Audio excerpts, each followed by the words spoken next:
7 News live at 5 tonight. There's a global outpouring of grief over the death of a gorilla at the Cincinnati Zoo. Zoo officials say they had no choice but to shoot and kill the animal after a child slipped into its cage. Zoos everywhere are paying attention. The Greenville Zoo says it is now reviewing safety procedures. 7 News reporter Dave Jordan is live outside the zoo with all the details. What have you learned, Dave?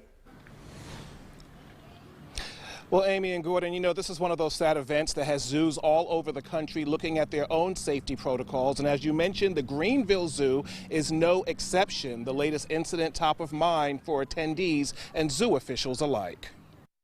What does the lion say? Teresa Thompson and her children spent part of their Memorial Day watching the lions at the Greenville Zoo. But she still can't shake this image of a gorilla dragging a small child around his enclosure. That was very sad. We're very sad about that. The gorilla, known as Harambe, was later killed to protect the child. Backlash quickly followed against the Cincinnati Zoo for that decision, and also the child's parents for the apparent lack of supervision. As kids are kids, and you know, we are adults, and we need to be able to monitor them. It was a tough situation. Greenville Zoo Administrator Jeff Bullock says animal enclosures here are outfitted with guardrails and barriers to prevent a similar incident. We also have our responsibility where we need to make sure that we provide an environment where it's harder for the kids to get into trouble. But those cages and enclosures often lend a false sense of security to patrons. We treat everything as wild and we respect them as wild. And I think people come to the zoo and when they do see them in enclosures, they get the impression, oh, they're tame. Even though the zoo regularly conducts animal escape drills, Bullock says it will be meeting with zookeepers to see what, if any, changes should be made.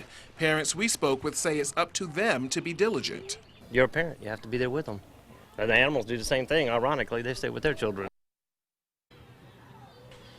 And the big question tonight is, why did the Cincinnati Zoo choose to shoot the animal instead of tranquilizing him? Well, I spoke to some experts, including the zoo administrator here. The answer to that question is that a tranquilizer dart does not take immediate effect. It could take at least 20 minutes. And during that time, the gorilla would likely have either run off with the child or further injured the child. So that's why they chose that tragic decision to shoot the animal instead of tranquilizing him. We are live at the Greenville Zoo. Dave Jordan, 7 News.